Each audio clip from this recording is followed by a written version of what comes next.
Hey, that's great. So let's go ahead and we'll slowly get started just so we can give people a few minutes to come in, but we'll start with some introductions and get things going. Yeah.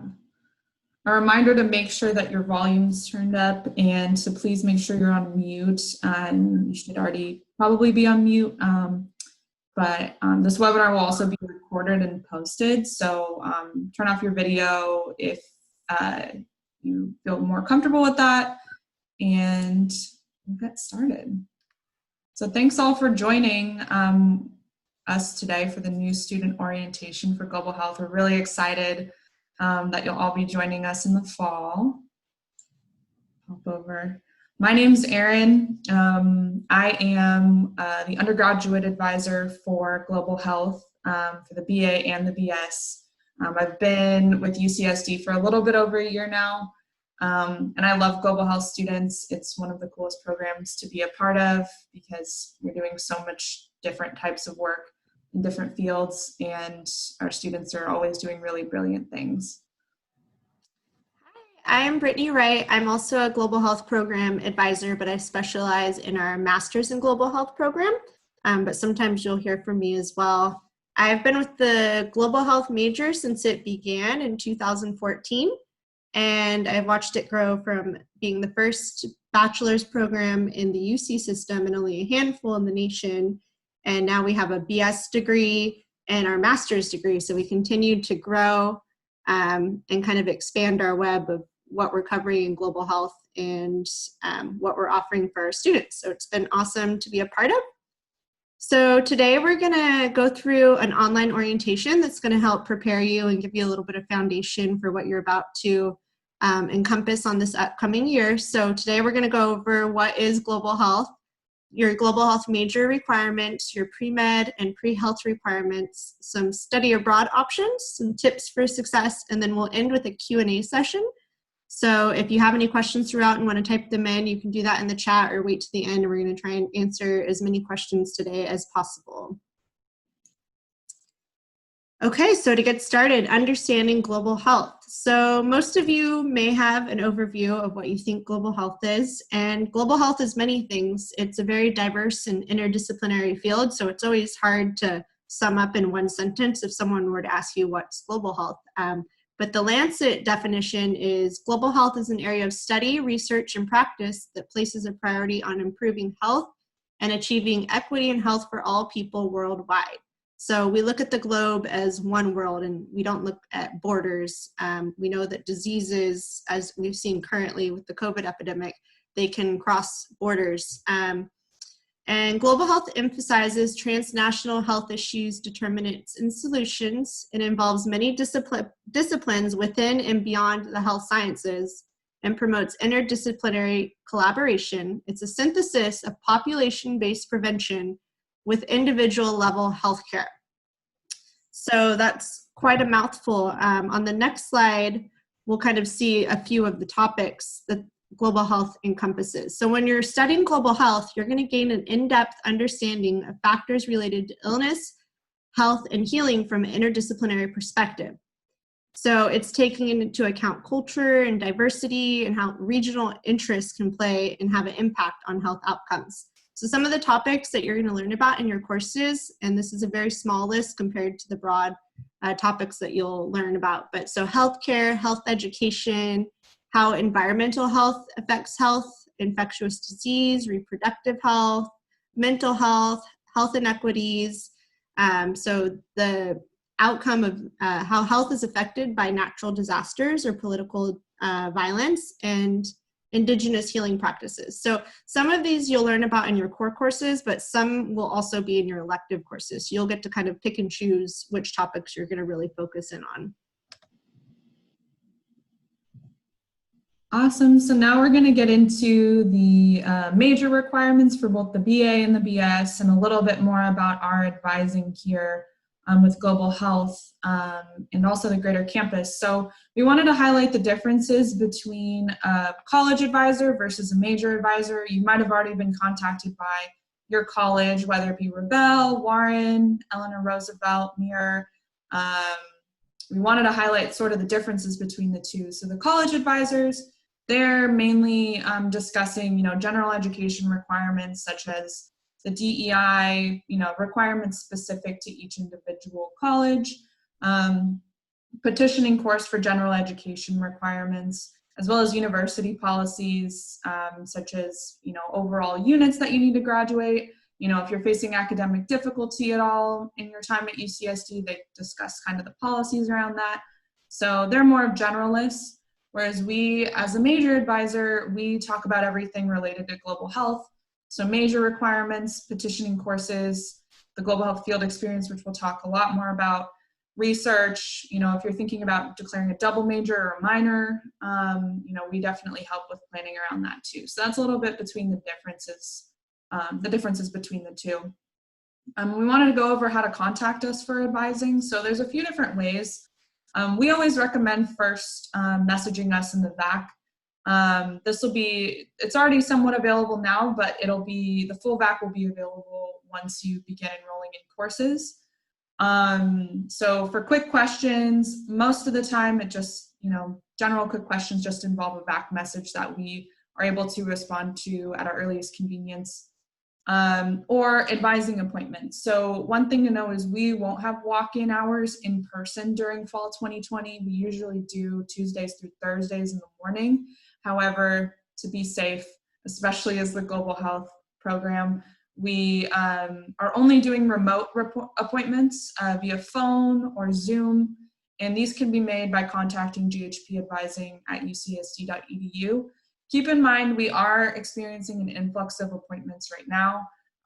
Again, we're more than happy to meet with you all just due to enrollment. We're receiving a lot of requests, so we're trying to accommodate as much as we can. Again, most questions can be answered on our website.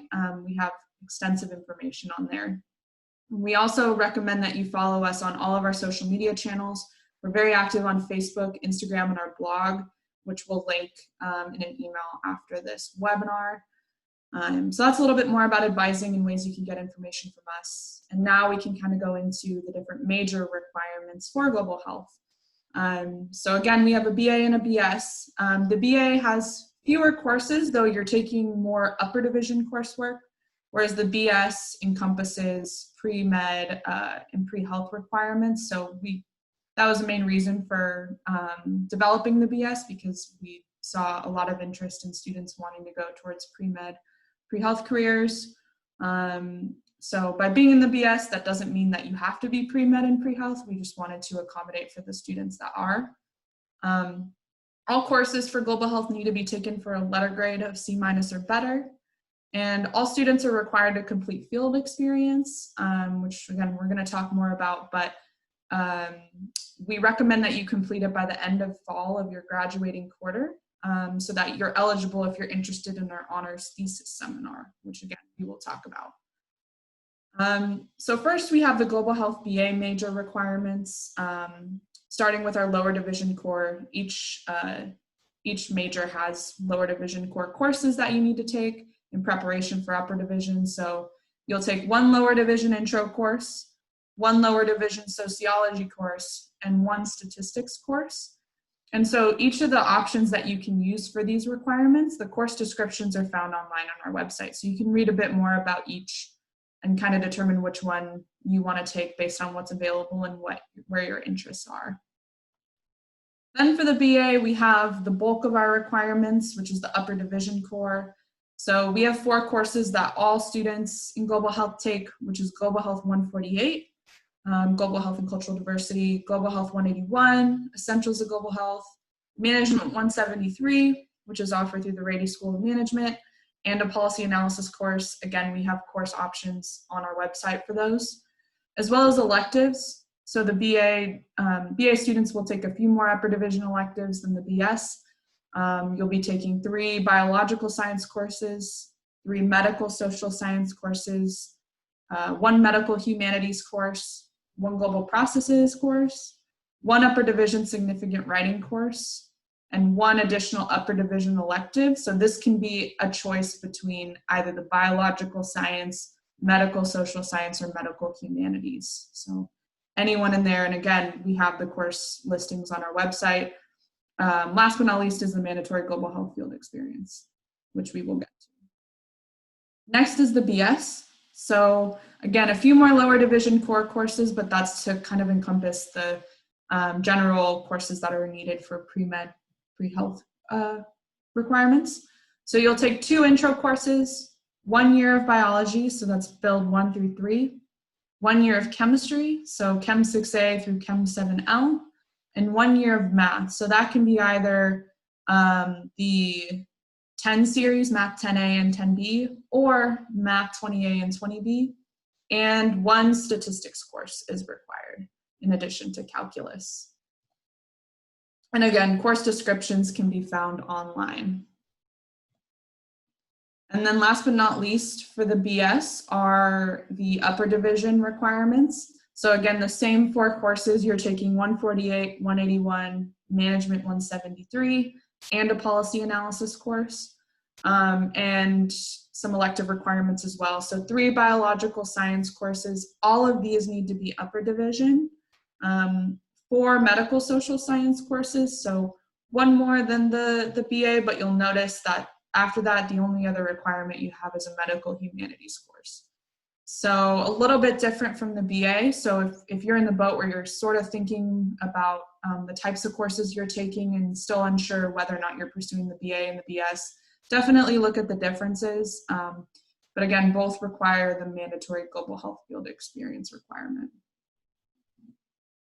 And the course descriptions are found online. So we'll hand it over to Brittany to kind of talk about some AP and transfer coursework. Great. So I first want to emphasize, some of you may be wondering why the BS has more courses than the BA degree. So basically what we did is we started with the BA and we had so many pre-med students that we created the BS to incorporate all of those classes into the curriculum. So most students will take a lot of these courses already for their college GE requirements, and you can overlap lower division coursework between your college GEs and your major requirement. So for a lot of you, it won't end up being too many more courses, and if you are doing pre-med, then you would already be taking these courses anyways. So we've had some students wondering about that. So some of you are transfers, or you've taken AP courses, or you've taken courses at community college. So we want to give you a little look at how it's going to appear on your transcript. So at the top of your academic history in Triton Link, you will be able to see your courses listed out that have transferred over. So for most of you, those should already be appearing. However, there may be a bit of a lag, but the one thing I just want to point out is on that bottom there. So it will give you a UCSD approximation. So if you took a course that is equivalent to a UCSD course, it's already going to give you the UCSD credit for it. So a lot of you will come in with stats and it'll show you Psych 60, which is our version of stats at UCSD, and it's already going to populate into your major requirements. If for some reason it doesn't give you a UCSD approximation, and it does that with a lot of community colleges that we don't have an articulation agreement with, that doesn't mean that we're not going to count it. It means that you need to submit a petition with the Global Health Program. And that's all done online. You'll see when you go into the undergraduate tab on our website, there's a submit a petition. So you're gonna need the syllabus for that course and the course description, and our director will review it. And if we deem it appropriate for a global health requirement, then we will go ahead and update that in your degree audit, which we'll talk about here in a minute. So make sure to submit a petition if you're not getting a UCSD approximation, and also note that we only accept lower division coursework. So all coursework taken at community college comes over as lower division to UCSD. So you can't petition for a course to be covered from a community college course at UCSD if it's upper division. So mostly that means that we're only going to accept biology, or maybe if you've taken a health sociology course. A lot of students will try and petition just a lower division sociology course, but for our requirements, it would need to be over 50% health content. So that wouldn't satisfy the requirement. But we do take, if we want to go to the next slide, we do accept AP credit for biology, calculus, chemistry, and statistics. So if you need any of those to fulfill your global health requirements, your college requirements, sometimes it automatically populates.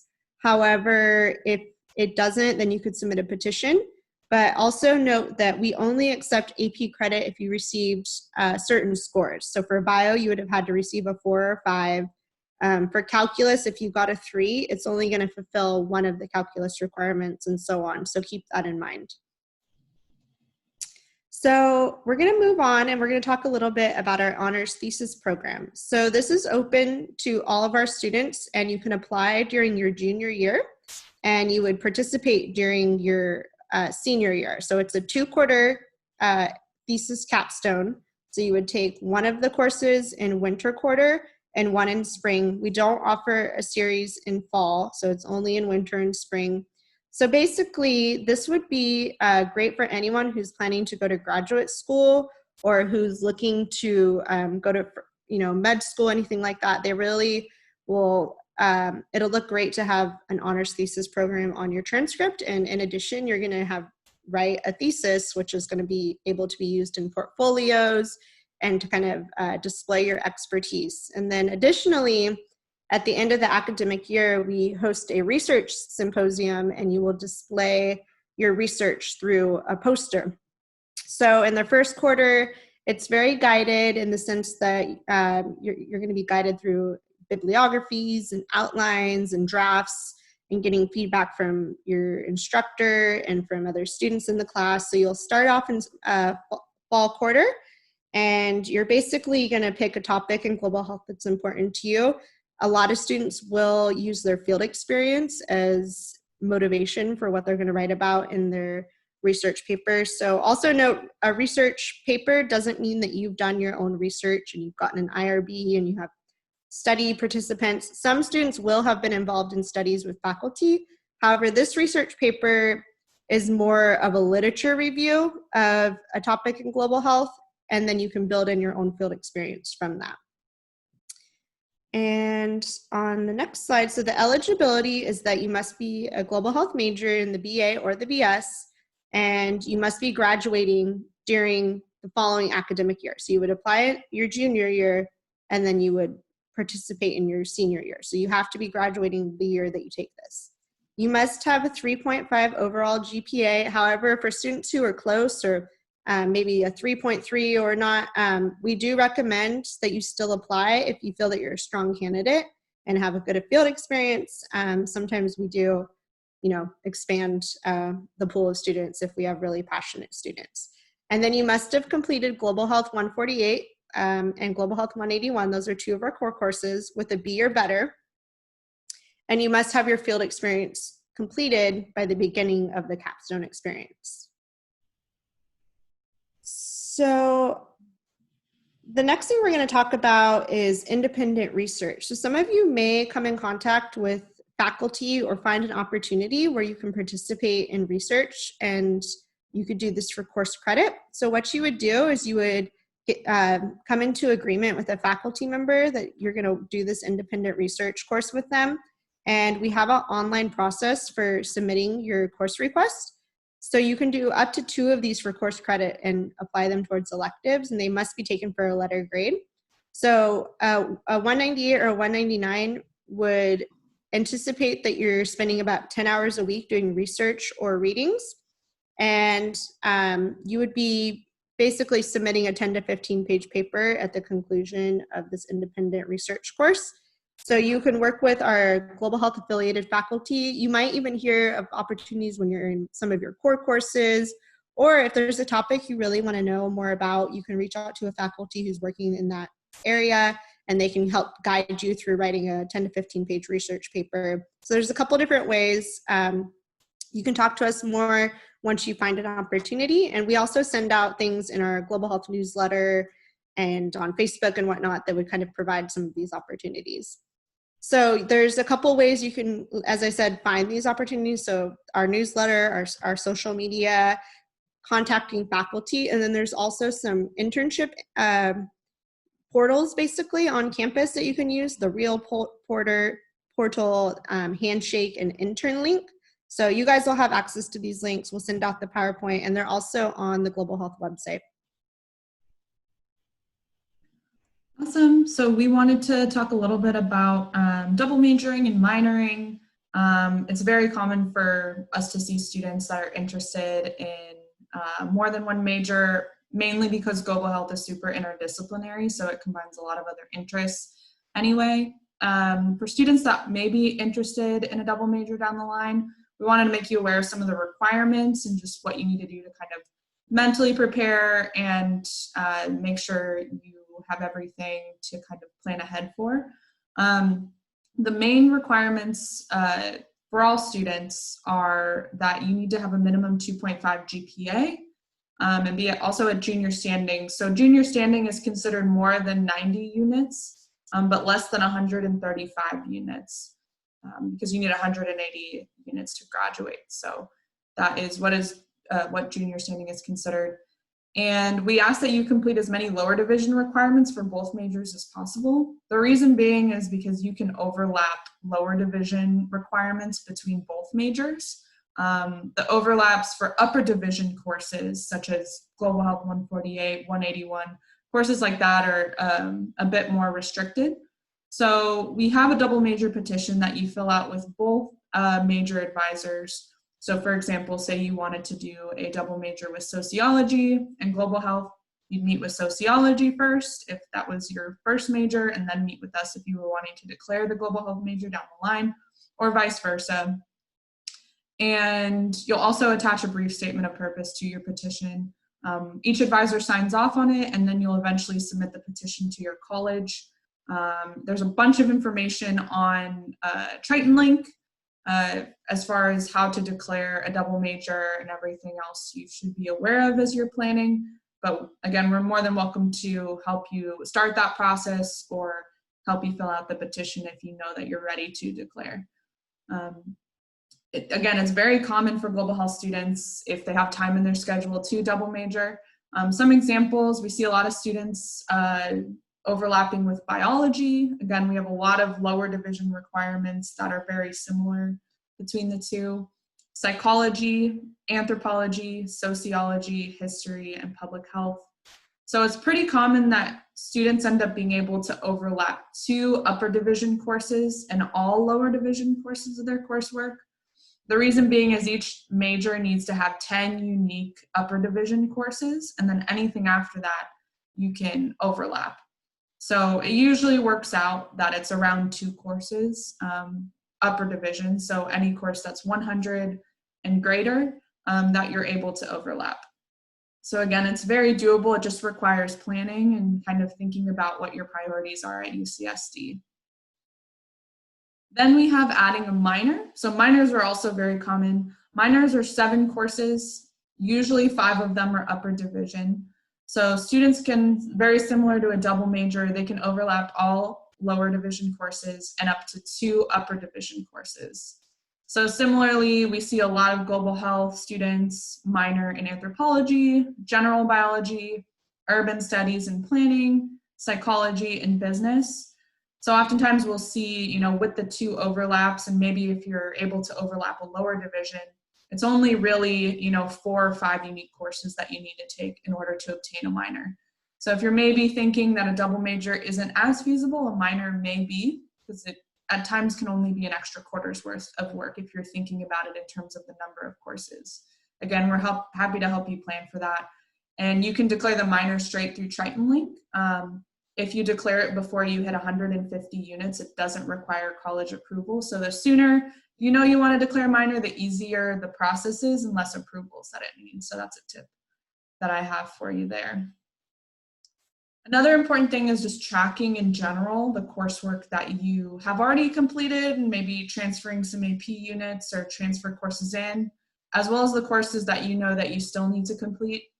On our website, we have 2 different degree checks, one for the BA and one for the BS. You can see here, it's a fillable PDF, so you can actually go in and kind of start checking off maybe what you've already completed, what you want to start kind of taking in your fall quarter, winter quarter, spring quarter, your first year. That's what the right side of the degree check is for, to kind of make a tentative long-term plan. And then again, emphasizing the course numbers. So 0 through 99 means that it's a lower division course. whereas 100 through 199 is an upper division course. You need to have 90 units or be at 90 units to enroll in these courses, so junior standing. Otherwise, you'll need pre-authorization, which is something that you can request through a portal called easy.ucsd.edu. It'll have more information on that site. We also wanted to make sure that you have an idea of how to read your degree audit. I'm sure some of you are, have already ran your degree audit, or maybe you haven't yet. We really recommend doing so prior to enrolling, just to kind of see if anything has transferred in yet. We understand that admissions is still updating and uploading transcripts, so it may not be there fully yet. Hang tight. We realize that it is a process on admissions end, so we're happy to help you interpret it. But overall, reading your degree audit, once you know what each of the colors and sort of the codes mean, it's pretty easy. The requirements in green mean that you've already completed that requirement.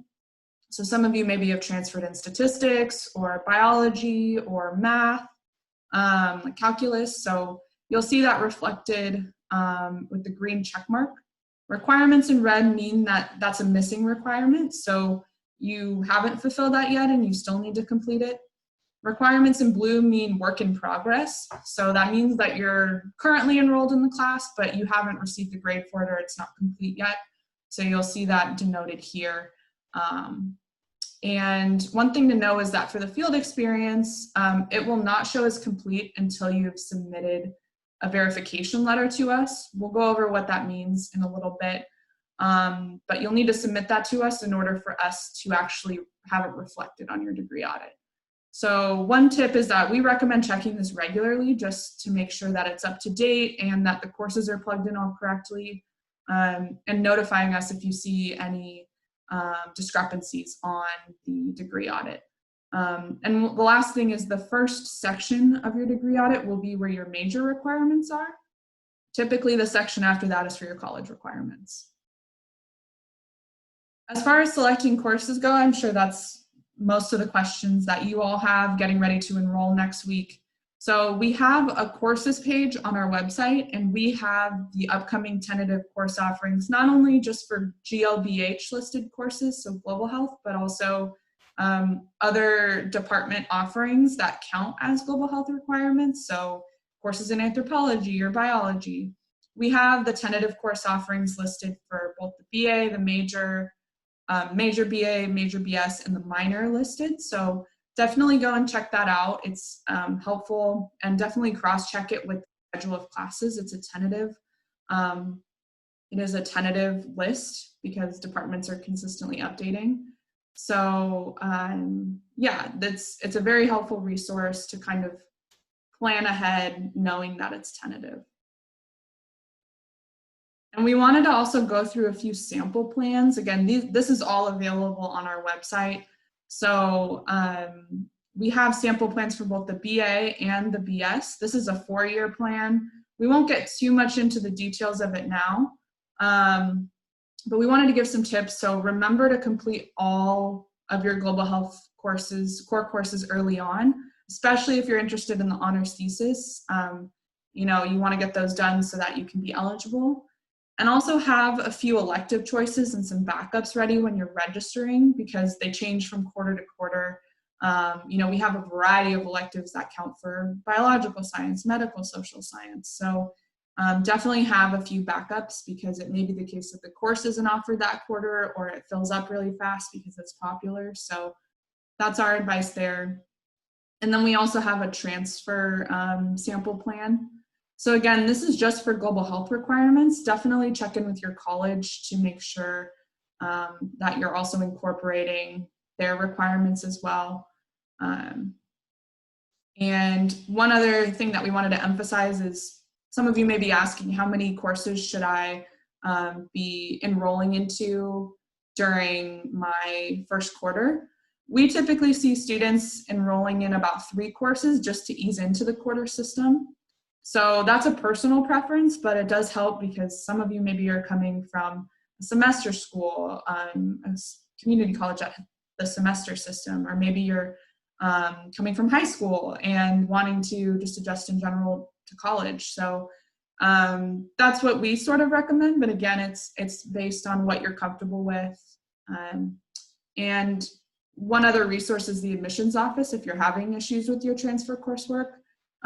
Keep in mind they are probably receiving a lot of inquiries right now, but that's who you'll go to if your transfer courses are not showing.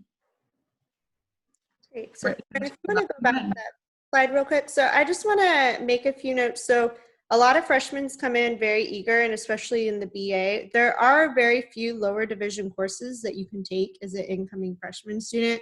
So for instance, Global Health 20 is offered in fall, but you're probably going to be completing more of your college GE requirements for the first year or two, which I know is a bummer because a lot of you want to get started and are anxious. Another thing is we don't recommend, we recommend most of you try to get into Global Health 20 in fall quarter because it is a good intro lower division course, and it's going to provide you with the foundation for all of your upper division coursework. So upper division courses are substantially more in-depth into topics. So if you were to take Global Health 20 after a foundation course, it really is kind of backwards, and how that's not the ideal way to take your courses. So we do recommend try and get your lower division coursework done early on. If you're a transfer student, we recommend Global Health 20. And if you would like to take another upper division global health elective in fall, that's fine, but we don't recommend that you put them all in fall quarter because they are going to provide a little bit of foundation in each one that's going to help you succeed in all of the others. While we're going to start moving on to going into pre-med requirements next and into the global health field experience.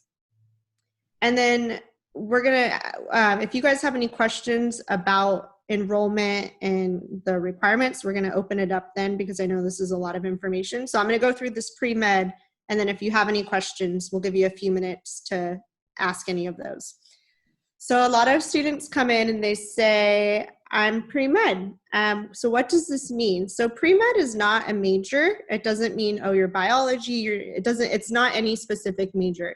It means that you're taking prerequisite requirements to apply for medical school or nursing school or some sort of med school.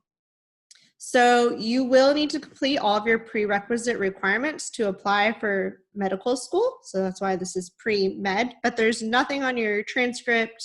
There's no way indicating that you're pre-med. It's just something that you're on the track to complete pre-med requirements. So if you're applying, say, for dentistry, nursing, optometry, anything that's not med school, you're considered pre-health. So you might have some different prerequisites to take. So for instance, the nursing requirements, you have to take anatomy and physiology, but you don't necessarily have to do that for pre-med. Or for a PA school, physician's assistants, which we have a lot of students interested in that, you don't necessarily have to take the physics series, which is a big deal for a lot of students because that's not an easy series. However, each school does have different requirements. So there's not a one-size-fits-all approach. But I would, there's a general rule of thumb, but I would recommend that you look into some schools that you may be interested in. All of them are going to require the biology and the chem and whatnot. So that's, those are things that you can safely take that are, maybe fulfilling some of your major requirements and your GE requirements. But I just wanted to clarify that. So we do have a lot of pre-med resources on our majors page, so I would look through that. And then we also have this wonderful resource called HealthBeat on campus, and they are the pre-med, the pre-health advisors. So if you go on there, you can learn about different careers, different requirements. You'll set up appointments with them for any of your pre-med advising. So as your global health major, we can give you basic advising on pre-med, but for anything in-depth and for questions about programs and schools that you're interested, you're going to want to go visit with HealthBeat. They also have an excellent Facebook page where they share a lot of events and opportunities. They're really there to also provide you with resources in order to get experience, because if you're on the pre-med route or pre-health route, you need more experience than what you're doing in the classroom. You need research, you need volunteer. Hence, our global health field experience also will kind of double up on that. So we recommend that you get out there, you start exploring and networking, attending the webinars, and kind of getting active on campus, because there are a lot of activities for you to kind of boost your resume for pre-med. So for most of you who are on the pre-med track, you've probably looked up the basic requirements. So a year of biology and lab, a year of general chemistry and lab, a year of OChem and lab, which global health major, the BS does not have you do OChem. So that's in addition to your major, the year of physics, a year of calculus, stats, and English.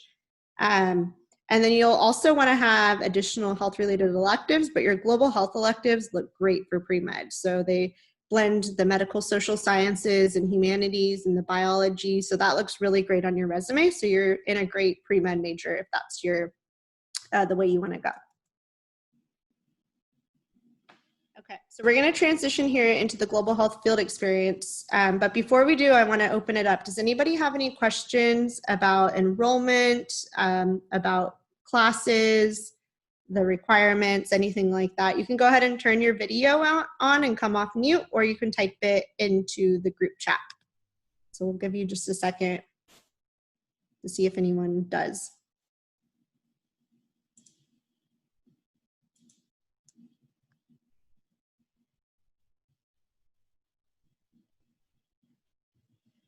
Oh, I got a question. Which category of courses would apply towards science GPA?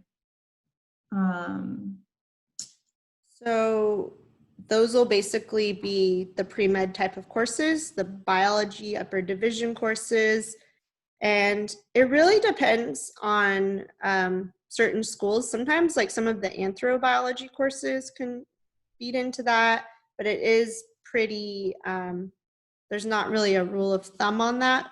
Probably your medical, social science, and humanities won't, and your core. So it'd basically be a lot of those lower division courses, the pre-med prereqs. That's what's going to consist of your science GPA. So what's the process for switching from a BA to a BS? That's a great question, because we've seen that a lot of you are interested in switching to the BS.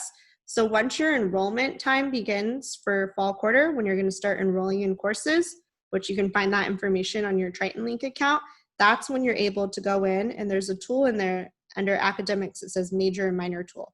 So that's where you're going to go in and you make the switch over to the BS degree. So as soon as your enrollment time begins, a lot of you are going to begin, some of you as early as Friday, Monday. So you can start making that switch then. And that should be a pretty quick process. So another student asked, can I take Math 20 instead of Math 10A? Yes, you can. Yeah, Math 20 is just another series in calculus. It's much harder.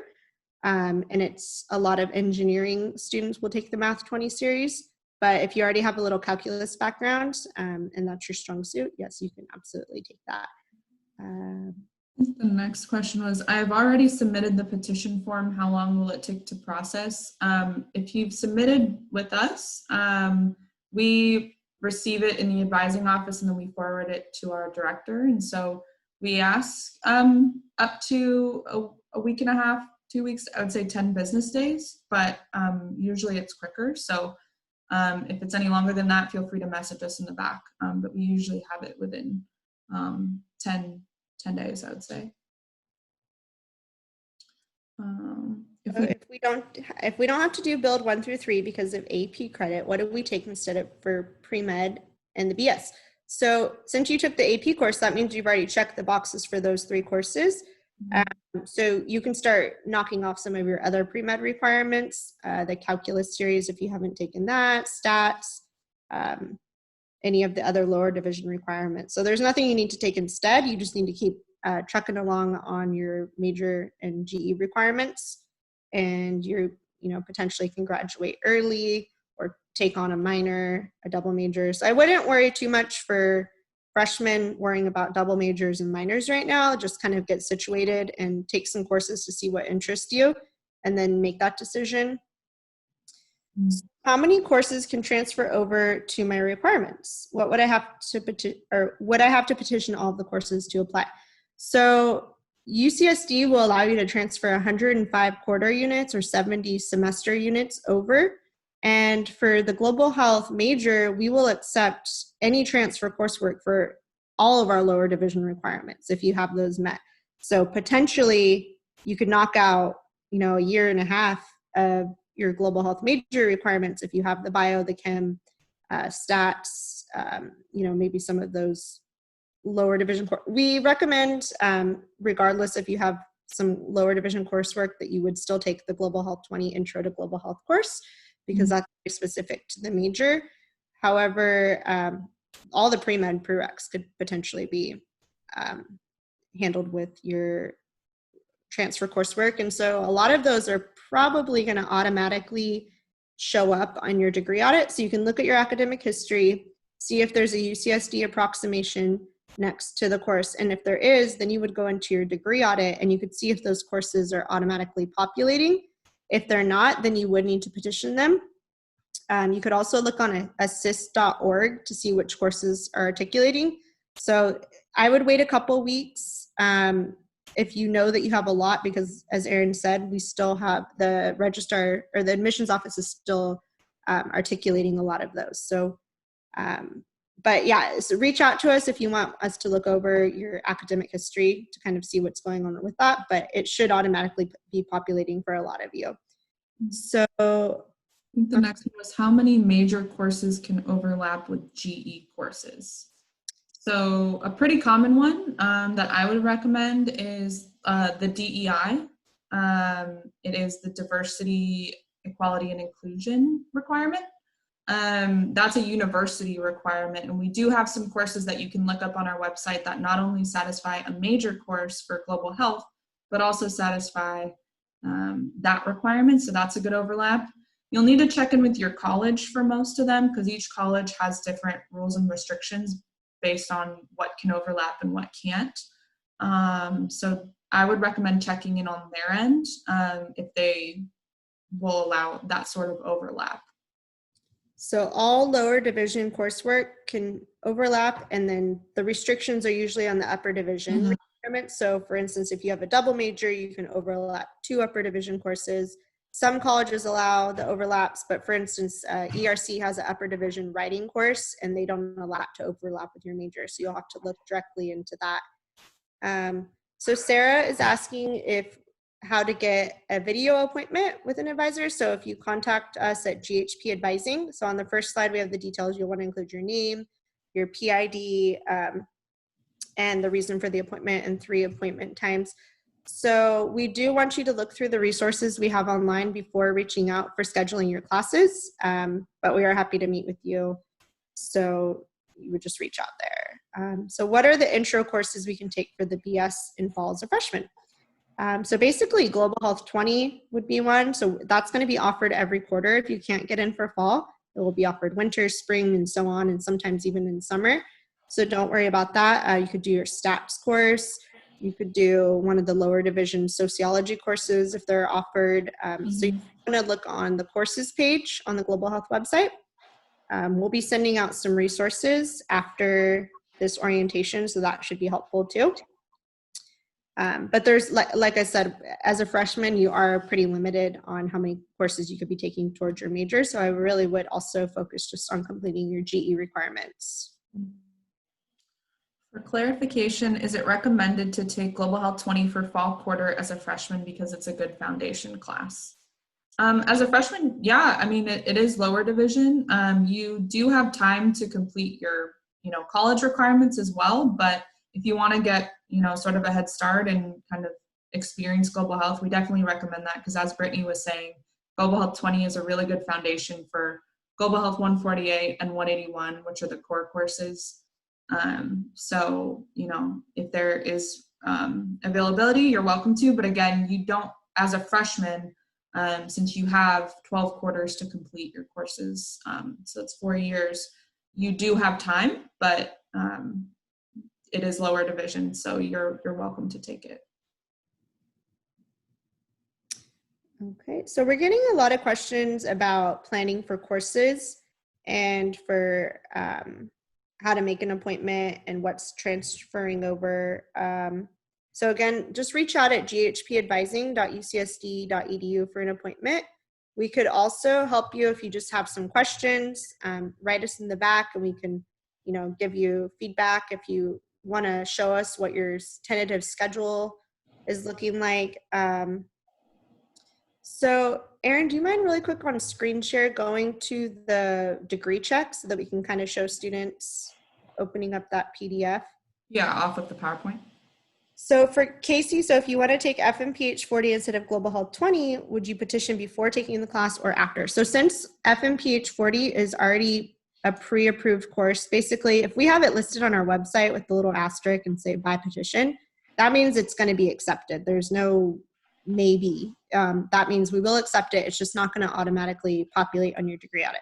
So all you have to do if you're taking a course by petition that's already on our website, you just write to us in the back and you say, once you're enrolled in the course, so don't do anything till you're enrolled, but just write to us and say, please count FMPH 40 for my global health lower division requirement. And then we'll update that in your degree audit. So that's, our petition process is all online. It's very simple. So if you're petitioning a course that's not already pre-approved, then you'll have to submit an actual petition online where you're gonna have to include the syllabus and a justification. So on our major page, I recommend all of you spend a lot of time looking on there because there's a lot of resources to help you plan for upcoming classes, specifically the degree check. So Erin's showing you right now. So this is an example of the BA degree check. So I would pull this up and then I would go, there's a link on there also, your college plan. So we have already worked with your colleges to kind of show what a sample plan would look like. I think it's even just plans.ucsd.edu. So yeah, so you're gonna pick your college. So say you're, any will do, and then you're entering. One thing I want to emphasize too is like during your first quarter, you really don't need to have it all figured out. So don't think that you need to have your whole 4 years completely solidified because a lot of courses are going to change. They're not all offered necessarily consistent. We're always going to make sure there's enough courses for everyone to get enrolled in. So, for an incoming student right now, on this sample plan, we actually don't even really recommend that you have that many, global health courses to enroll in. So if you're a freshman, I'd work more with your college right now to kind of work on your sample plan because your college GEs are a priority in the sense that, getting those writing courses done, it can really impact you later on if you don't have those college courses completed, because then you're not, if it overlaps with an upper division global health major course, it could, make you have to stay longer and whatnot. So we really encourage that. If you're coming in as a transfer student, so what I would recommend is Global Health 20 and either Global Health 148 or a Global Health elective. I wouldn't recommend taking Global Health 148 and Global Health 181 unless you already have some global health background. So we do recommend taking one upper division core, the lower division core, and then an elective. So the elective can be a global health elective, or it can be a college GE. It can be fulfilling another requirement. As Erin said, you could often overlap the DEI requirement, which all students have to take, with a global health elective. So you can kind of wait, looking, seeing which courses are going to overlap in that way. So Erin, would you mind showing the schedule of classes for the academic year? Yeah, on courses. Using this tool here and using the degree check that we have online, and then also looking at the courses. So in this chart here, it shows which global health courses are going to be offered this year. In addition, if you go up, you can look at the annual schedule. So say you're in the, let's look at the annual one for the BA. So that's somewhere you can go and look ahead and see, okay, I really like this elective on mental health in winter. So I'm going to save my medical social science class to take, because I want to take that one. So you can kind of look through, the biology classes will sometimes be impacted. For upper division students, you shouldn't have too much trouble getting into electives, but we have a lot of great electives in fall. We have some special topics on water, sanitation and health, biomedicine or medicine and bioscience, and frameworks of citizenship within a health context. So, plan on taking an elective if you have the space, but really kind of get your feet wet in fall quarter. You don't have to have it all planned out right now. I think for those who have transfer coursework coming over, that's, important to kind of figure out to see what's getting checked off so you don't take something that you've already taken. But, what I just said was kind of more specific to the BA. So if you're coming in with the BS, I would recommend taking Global Health 20 and then taking some of those lower division courses if you haven't completed them, because those are in series. So you have to they have prerequisites for Bill to get into chem. You have to complete, a certain build class. So you're really going to need to go through looking at the pre-med requirements on our website. We've kind of outlined everything. Basically, every question we've ever gotten from a student, we've put the answer on there about pre-med. So before you reach out, please do go through there. We're constantly updating it and keeping it fresh. Sometimes if you have a question so I see when I took Math 11 Intro to Stats, but never saw a lab for that course, and I see Math 11L listed on the website. Do I need to take the lab? So for that one, maybe write into us so we could take a look at your degree audit. So yeah, I see. So can a DEI overlap with an elective? Yes, DEIs can always overlap. So that's one that's you can always overlap. And we usually have about 3 or 4 courses a year that we offer in either medical humanities or global processes category that can overlap with the DEI. All right, let's do one more question here and then we'll move on to field experience. So if you're pre-med and doing the BS and you got out of the build series, do you need to take 4 courses fall freshman year with an extra elective, or will you be behind with 3? No, you can take 3.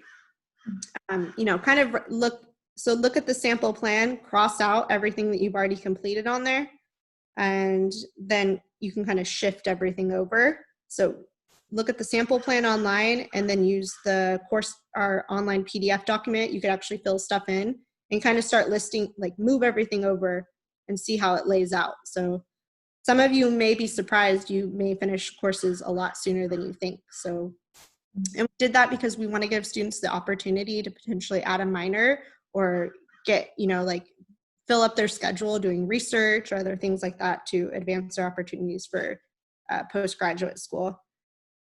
Okay, signing up for labs. So if you will still, if for AP credit, you would write to the bio department. So if you're trying to get into a bio class and you have a prerequisite question, actually the best way to do this, we have a prerequisite request tool. So if you ever want to get into a class that you're not able to get into, you go to easy.ucsd.edu, and that's where you request how to get into a class that you don't have a prerequisite for. So that's what you would do for the bio.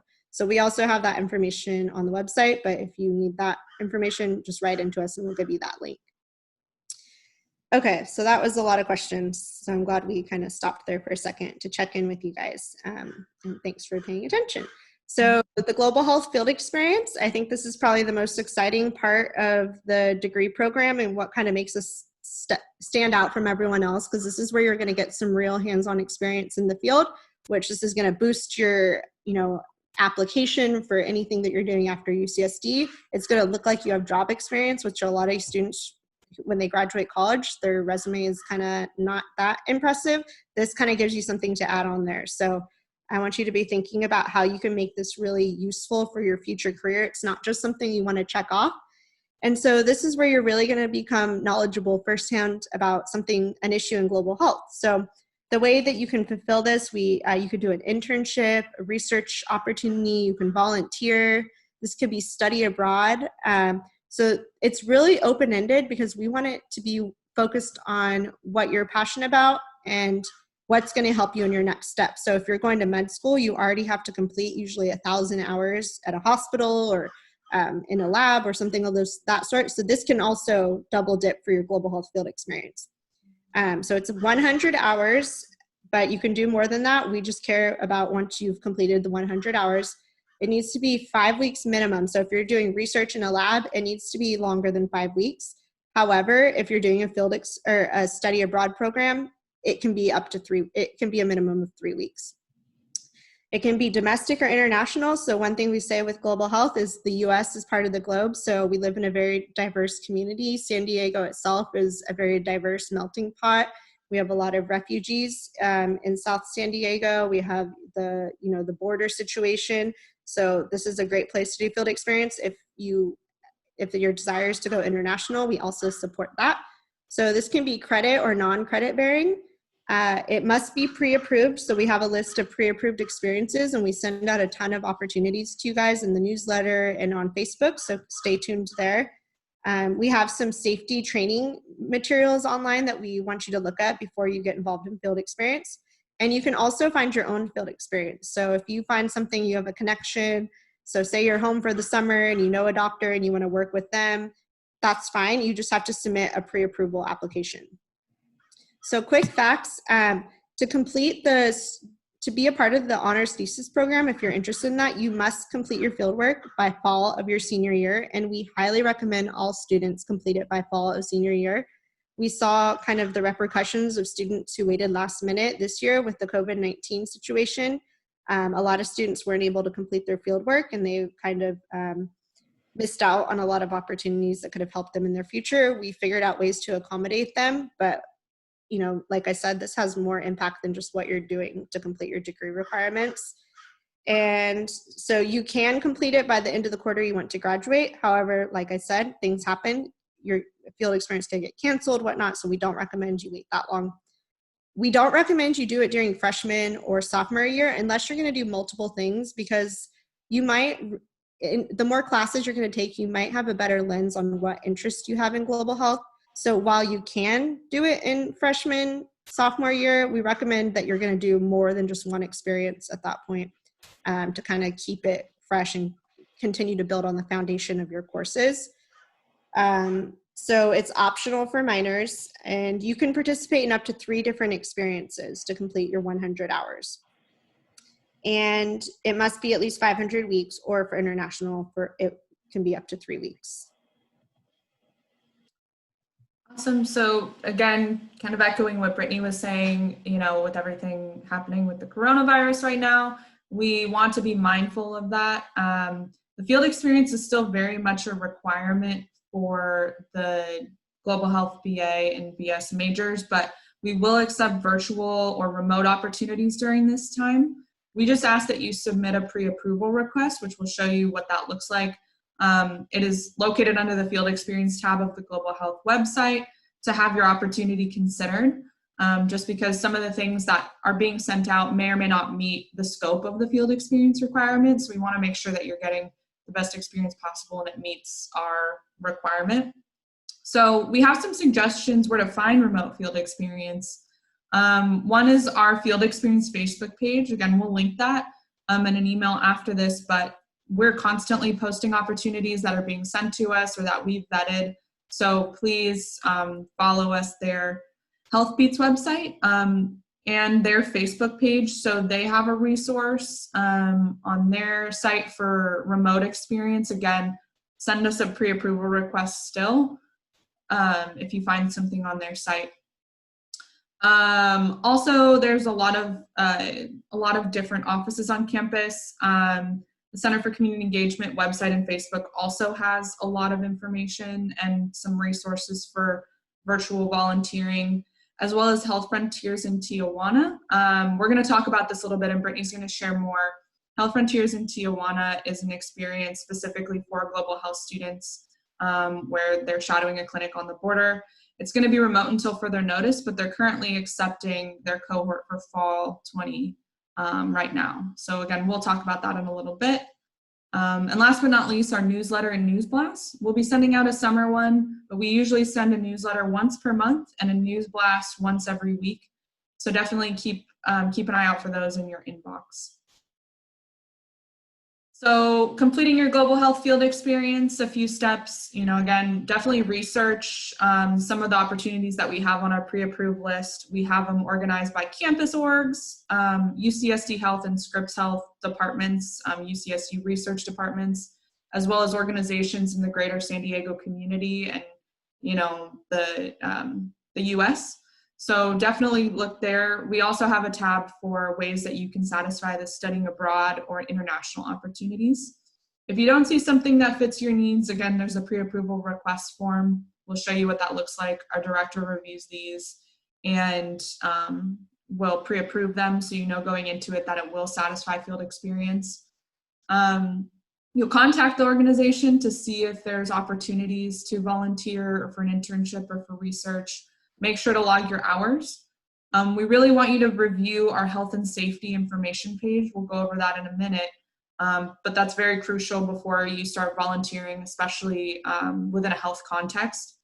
And last but not least is having your supervisor or volunteer coordinator sign off on your log as well as your verification letter, and sending that to ghpadvising.ucsd.edu so that we can have it updated in your degree audit as having completed the experience. So again, I kind of went over this, but there's many different ways to find a global health field experience. Sometimes professors offer opportunities, professors in global health.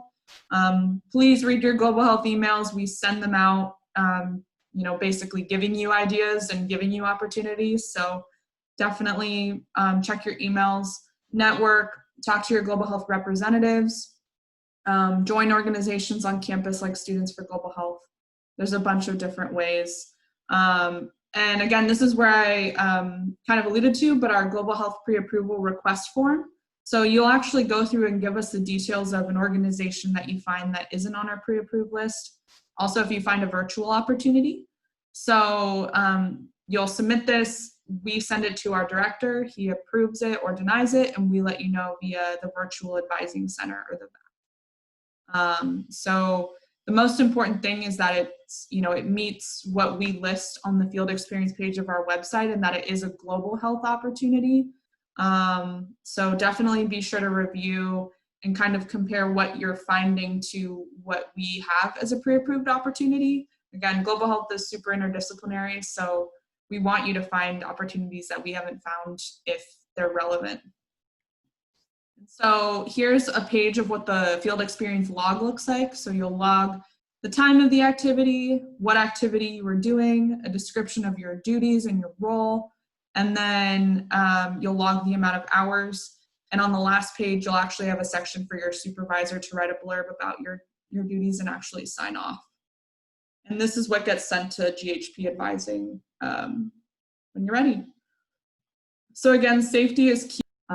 Understand all of the different requirements that are listed. So definitely please take a look at the field experience safety page of our website.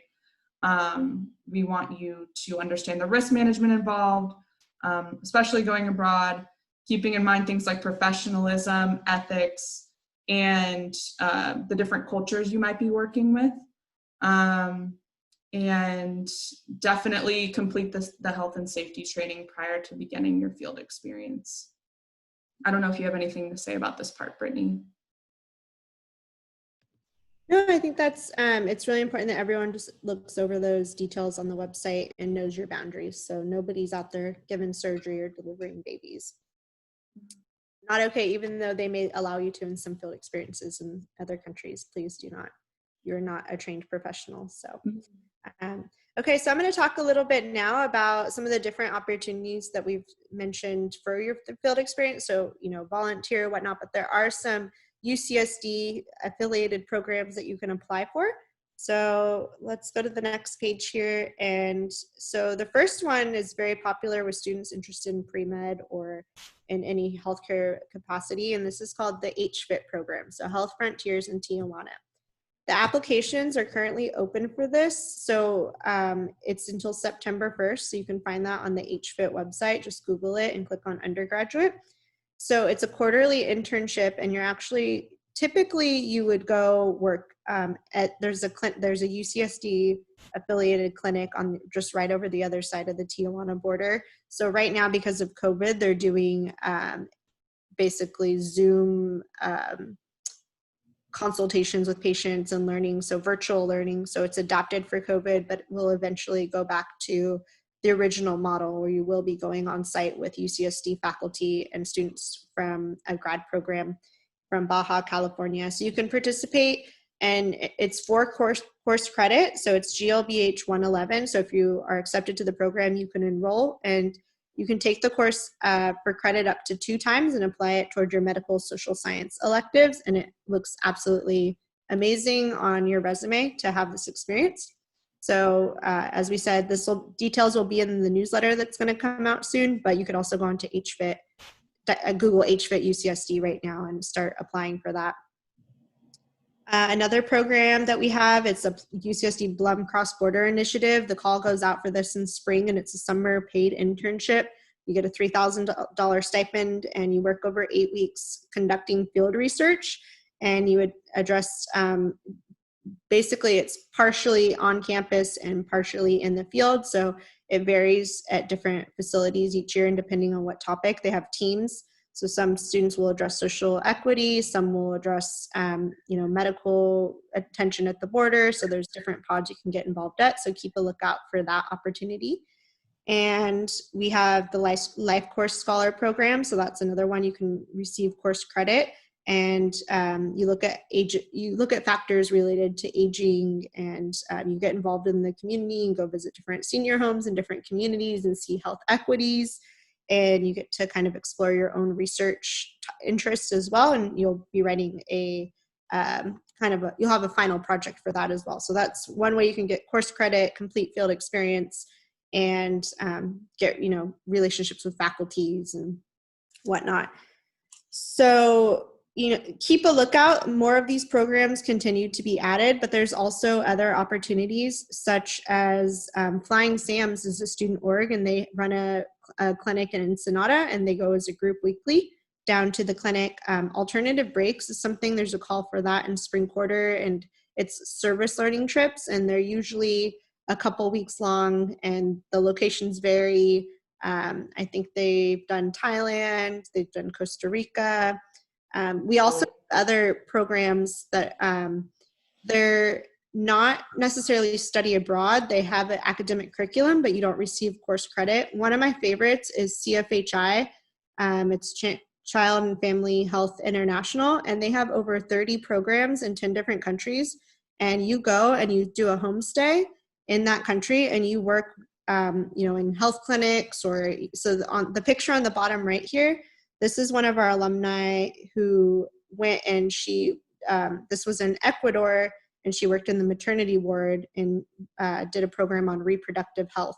So that was really, she is a doula now, and she's continuing her education in that field. So there's a lot of programs.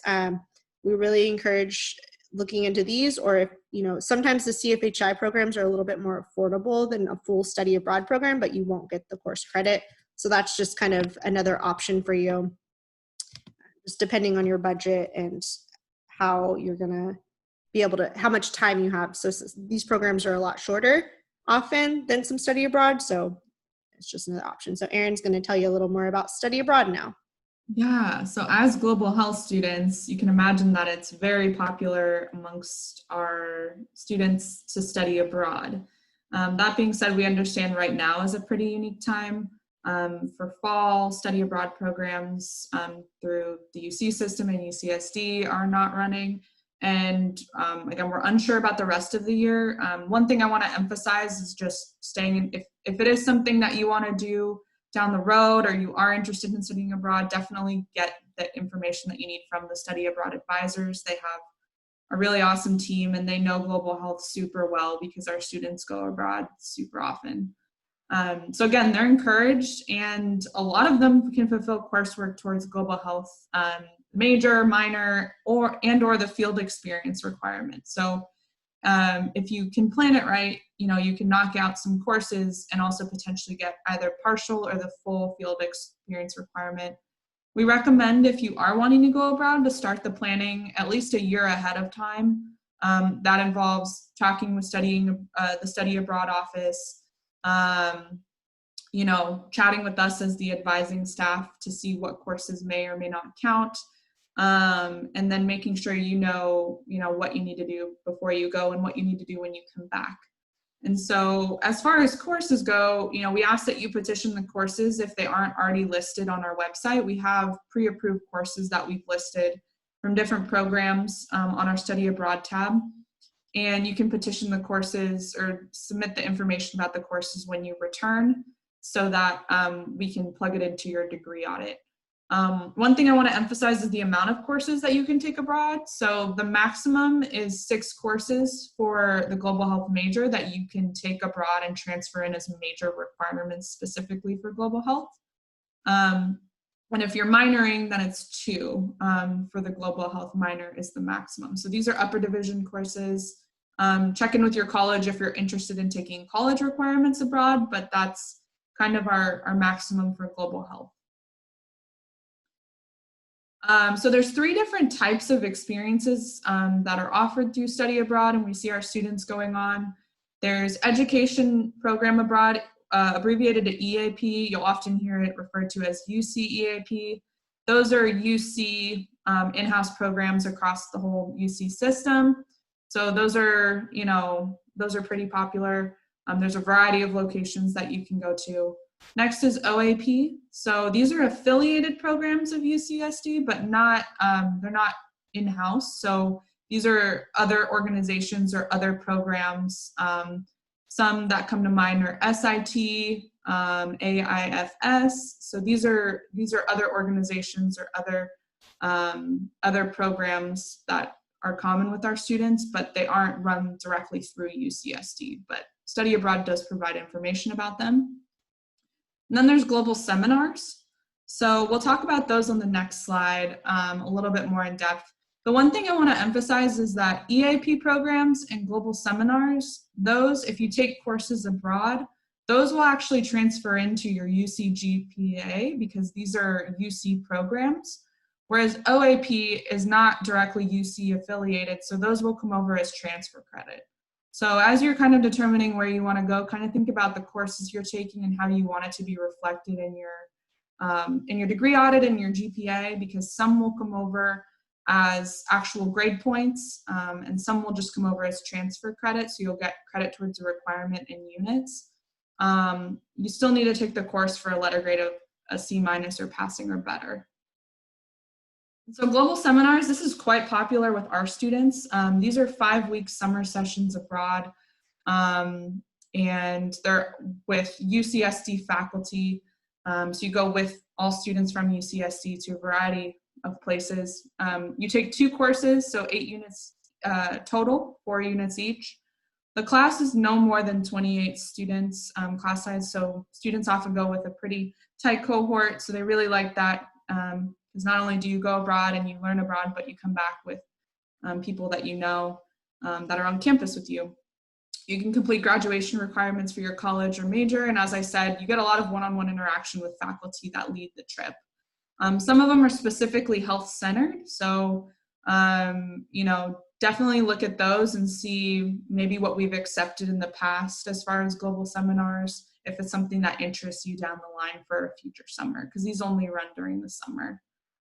And so that's a little bit more about study abroad. Again, our students will go often once, sometimes twice. It just kind of depends on your planning and what makes the most sense for you. Again, talk to study abroad if you are interested in incorporating that into your plan, because obviously things are a little bit different right now, but the hope is that it changes obviously during your time at UCSD. So now Brittany's going to give some tips. Sorry about that. We're going to look at some ways of how to be a successful global health major. And this is really up to you guys and how much you want to get out of this experience. So we've had some students walk away and say this was such an enriching experience. They felt so much community. But the thing is, they got really involved. And so we're here to encourage you all to get involved and active in the community. Because otherwise, there's less engagement and attachment. And the nice thing about global health students is they're also passionate. So it's nice to be around like-minded students and kind of see that, there's other people like you who are pursuing these endeavors, and kind of gives you this sense of community. So we encourage you, of course, to use all of the campus resources. UCSD is a large school, and because of that, they're very resource rich. And they have online tools such as Handshake, which is where you're going to set up appointments with career advisors, apply for internships. There's workshops you can sign on for there. So there's also career assessment and exploration tools on this career services website. So you can go do personality quizzes that'll kind of show you which careers you'd be good for, the Myers-Briggs. You can look into other tools of, like what does it really take to get into certain careers. So those are always really good to do early on, so there's no surprises. There's also a lot of interview prep tools, so you can do mock interviews with yourself. They do a lot of workshops.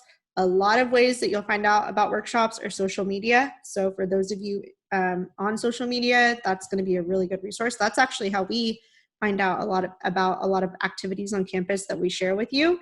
UCSD has so many different departments and entities that, the best way that we found finding a lot of the information is through social media.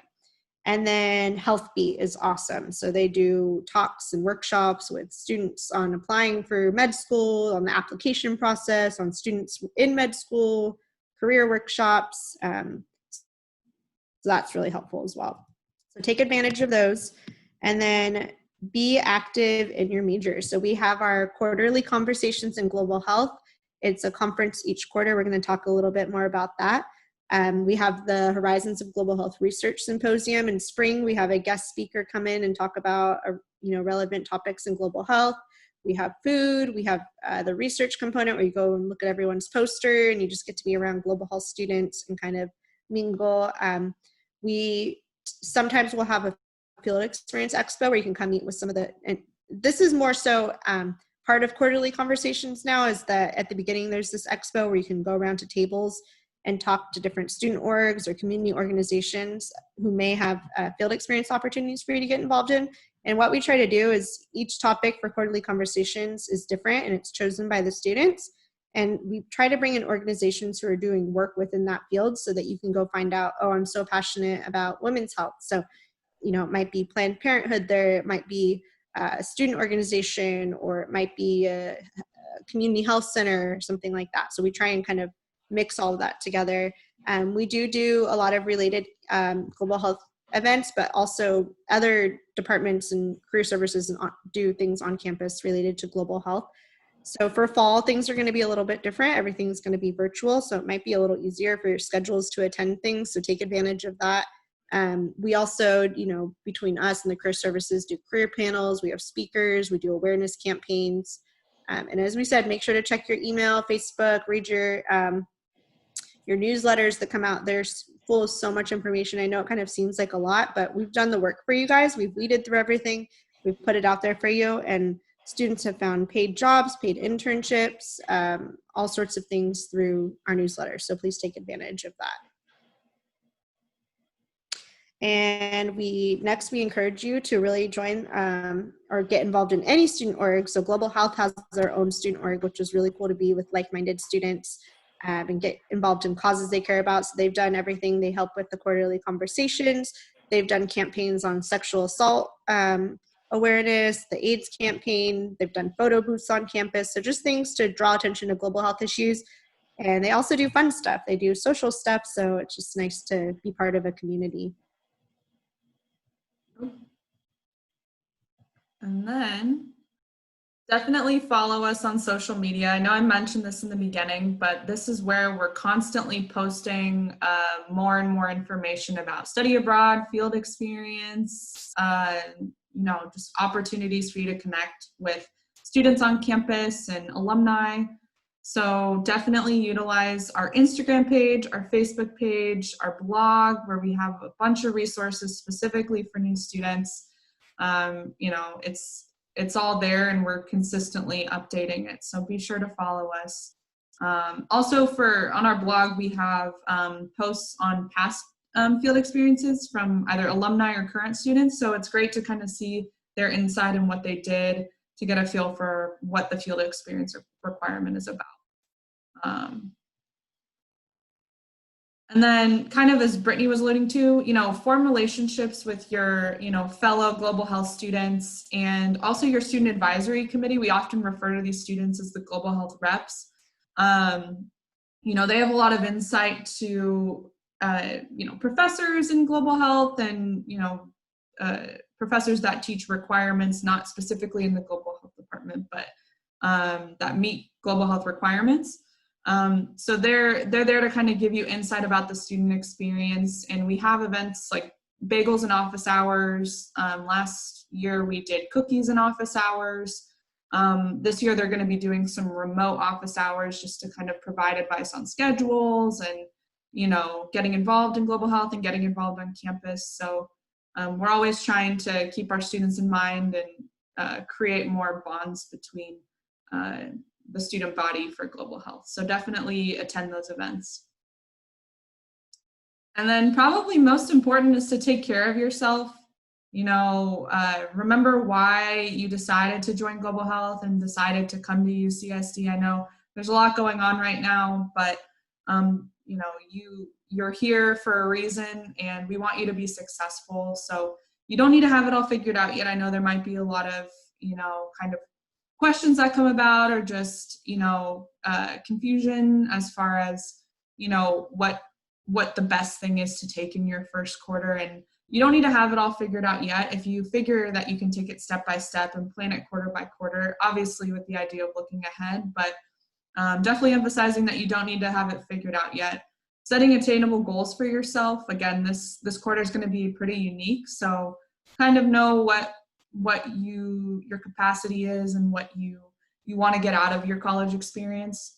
You know, if you are struggling, there's tons of resources on campus and people that are here to help you. So CAPS, which is Counseling and Psychological Services. For counseling, they offer several different options for students and a lot of different ways for you to seek help. OASIS for help with writing and tutoring and just getting advice on, you know, maybe some essays or papers or maybe a thesis down the line, you know, to get some help with writing. Office hours, obviously with your instructors, a lot of them right now are offering them online. So they set aside time to specifically help you. So definitely utilize that. It also helps you form more bonds with the instructors. So, and again, reach out to other global health students, the student reps, as well as your students that you're meeting in your courses. And then, of course, we're here as the advising team. We're here to answer your back messages and just kind of guide you along the way. But yeah, definitely take care of yourself. You know, get excited for your time at UCSD. And we also have a resources page on our website. So be sure to check that out because there's just a ton of information on there that's there for you and that we've taken from other students. So, yeah. Absolutely. So we're going to talk a little bit now about careers in global health. And this is, again, another diverse and open-ended topic. So there's not a one-size-fits-all. Not all students who come into global health or pre-med are going to be a doctor. We see everything. Of course, this does prepare you for postgraduate education if you're going to be going into a PhD position, you know, if you want to be a professor one day within a relative field. So, of course, a physician, an epidemiologist, which you'll learn more about what that means in your global health courses, you know, working in dentistry, pharmacy, PA school, nursing. But we also have a lot of students who are interested in health policy and law, and they kind of realize that with policy and law, you can actually have a really large impact on a really big population of students, of the population. So that's one avenue we're seeing. So people getting into public policy or into nonprofit work. We also have a lot of students who are getting into health education or working in a community organization. So sometimes with a bachelor's degree, that means, you know, working in front office and kind of working your way up. Or we do have a lot of students who are kind of using global health as a stepping stone, and they're going to go on to get an MPH or a master's degree. And kind of, you know, they want to work for the World Health Organization or, you know, the CDC or these large government organizations. We also see people who want to work in disaster relief. So working with FEMA, you know, nonprofit organizations like that. We also program management is another big one. So maybe you want to be working in a health capacity as a program manager. So human resources, it's very open-ended, and how you kind of choose your electives is going to determine how you get prepared for your next career steps. So a lot of our alumni have gone on to med school, master's, and PH programs. This is a list of just a few different schools. So we have some going in the medical anthropology route, some getting a master's in public health with a focus in health policy or sexual and reproductive health or epidemiology.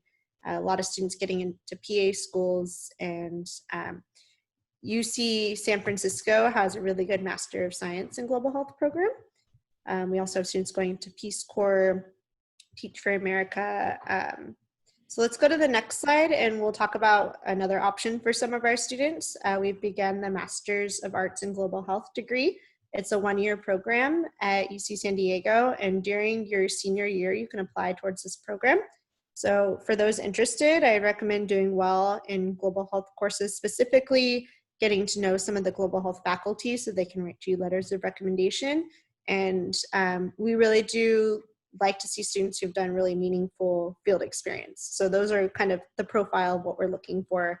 And a lot of the students in the program are going to go on to PhD or med school, and some are interested in going just right into the field. This kind of prepares you. There's a professional track, and then there's a research track. So for the professional track, you do a year of the coursework and you take an exam to complete the program, and you develop a portfolio. For the research track, you're going to develop a thesis over 3 quarters and present this to a faculty committee, and that's basically you'll have the research concentration of the degree. So if you're interested in learning more about the master's program, we'll be doing some info sessions this year.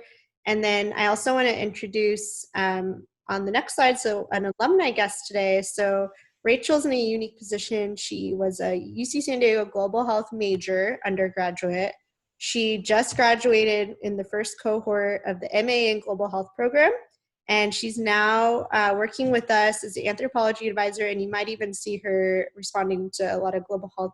She's kind of getting trained in global health and anthropology now, which I myself am a former UCSD student, and I find it very helpful to be able to come in here and, you know, kind of understand where students are coming from. So I'm going to turn it over to Rachel, and then if we have any questions for Rachel, then we'll open it up for that, and then we'll do the Q&A with the advisor. So I know we're going a little bit over, but you guys have had so many good questions, so let's keep that going. So hi, Rachel.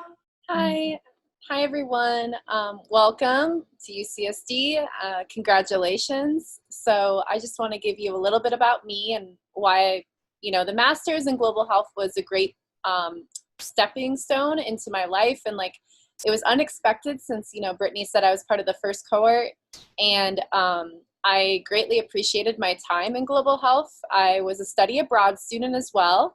I went to Trinity College in Dublin. I also received the Gilman Scholarship, which is, you can talk to me about that.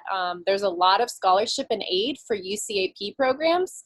So if you think that you can't afford to study abroad, don't worry, think again. And with global health, you know, I had this experience where I got field the 100 hours, and I did both domestic and international work. So I really want to emphasize what Brittany said, where there's a lot to be done in San Diego. And right now there's telehealth opportunities and getting involved. So I was part of the global health board. And so like she was talking about, the committees are really important, and joining a student organization is how I made friends. And I also was able to kind of step in and meet more professors at the quarterly conversation events. So I highly recommend going to those. And of course, you know, you'll see me around, and, you know, if you have any specific questions down the road, feel free to reach out, and I'll be able to answer you in the way of email, or maybe we can make a Zoom appointment. But Brittany emphasized as well, our website has a ton of information. And so don't feel overwhelmed if there's a lot to like calculate. What I really loved about the global health undergrad and even the master's degree is the amount of electives. So if you're really into STEM related courses, you can go that way. If you're more into the humanities, you can take a lot of humanities courses with the BA. The BS is like an excellent opportunity. One of my friends in the cohort right now is applying to PA school. And for me personally, I wanted to get the experience with the master's degree so I could work eventually in Ireland. one day maybe, because that's where I studied abroad. And so now I have that experience with my master's degree and my undergraduate degree. So it's a great opportunity, and take advantage, meet lots of people, and also don't be afraid to talk to your TAs. I was a TA for an entire year and in 3 different courses, and you can make a lot of networking opportunities and build social capital. I was a transfer student as well, so if you feel a little overwhelmed, you can definitely catch up, and you can do a lot in 2 years. So hopefully that's a good segue. Brittany, is there anything you wanted Erin for me to add? No, thanks for sharing that, Rachel. So if anyone has any questions for Rachel or for the advisors, now is a great time to reach out. So we did have one question, if there's any word on if, so all global health courses will be online in fall. We aren't sure about what the future holds. We're kind of waiting quarter by quarter. We hope everyone could be here in person eventually. That way we can meet everyone. But as far as other departments, there are some that are kind of a hybrid model that may still be in person. But I would check with each department. They're kind of the ones who get to make the decision right now. And things may change. So a course that right now is supposed to be in person, if the epidemic continues on at this rate, things may change. So I know that's hard to kind of plan for it, and we appreciate all of your flexibility. We're trying to figure out ways to make this as seamless as possible for everyone. So thanks for bearing with us. So now, well, thank you so much, everyone, for joining us. Yeah, and feel free to reach out. Please do a little bit of the homework before setting an appointment or coming to an appointment. That'll just help get more out of the experience for everybody. So Yeah, you're welcome. bye. Thanks so much.